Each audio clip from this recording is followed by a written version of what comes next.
hadir di dalam suatu keheningan, karena posisinya itu Nabi Muhammad sedang berada di Gua Hira. Nah, setelah itu Nabi Muhammad gimana? Nah, Nabi Muhammad dengan rasa gemetar, beliau menjawab, "Aku tidak bisa membaca." Nah, sosok itu tadi ternyata adalah malaikat Jibril, di mana lalu malaikat Jibril itu memeluk Nabi Muhammad secara erat sehingga Nabi Muhammad itu terasa sesak sekali. Itu teman-teman. Setelah itu kalimat itu tadi, perintah itu tadi terulang 3 kali. Akhirnya dari bibir seseorang yang gak pernah belajar membaca dan juga menulis, terucaplah begini, "Bacalah dengan nama Tuhanmu yang menciptakan. Dia menciptakan manusia dari segumpal darah. Bacalah, dan Tuhanmu lah yang maha pemurah, yang mengajarkan dengan perantara kalam. Dia mengajarkan manusia apa yang tidak diketahuinya." Pada saat itu Nabi Muhammad itu berusia 40 tahun, di mana beliau itu gak pernah membayangkan bahwasanya pada malam itu beliau akan mendapat tugas yang besar, yaitu sebagai penerima wahyu. Nah, sebagai penerima wahyu yang akan berlangsung selama 23 tahun ke depan. Nah, menariknya Al-Quran itu tidak turun secara langsung, tapi dia turun secara status demi status. Ada yang ayat per ayat, ada juga yang beberapa ayat sekaligus, tergantung dari peristiwa dan juga perubahan pada zamannya. Biasanya ada 2 fase teman-teman. Yang pertama yaitu fase Mekah, lalu yang kedua ini fase Madinah. Kita bahas di selanjutnya.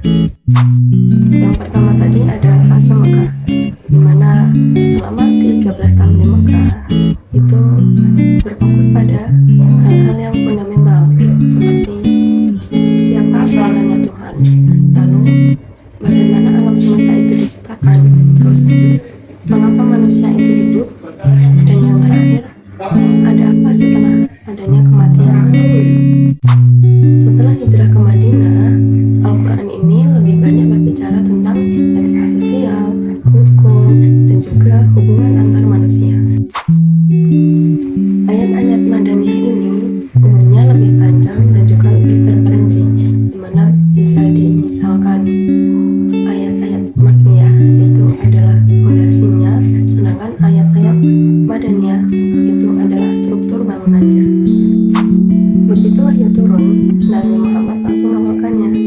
Beliau juga memerintahkan sahabatnya yaitu Zaid bin Sabit untuk menuliskan wahyu Al-Quran di apa saja, yaitu ada di pelepah kurma, kulit binatang, dan juga tulang unta.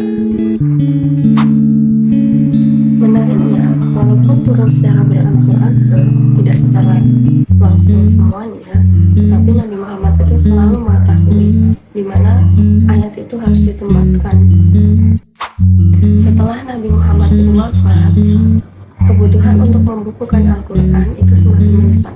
Jadi setelah Nabi Muhammad, khalifahnya kan Abu Bakar.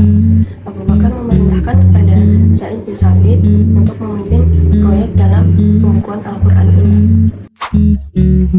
Nah, standarisasi finalnya itu terjadi pada masa Utsman bin Affan, di mana beliau memerintahkan untuk penyalinan mushaf resmi dan juga menyebarluaskan ke berbagai wilayah Islam secara luas.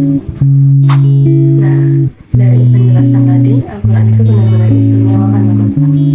Bayangin aja, Nabi Muhammad itu mendapatkan langsung, dan Al-Quran itu diturunkan secara berangsur-angsur melalui malaikat Jibril itu tadi.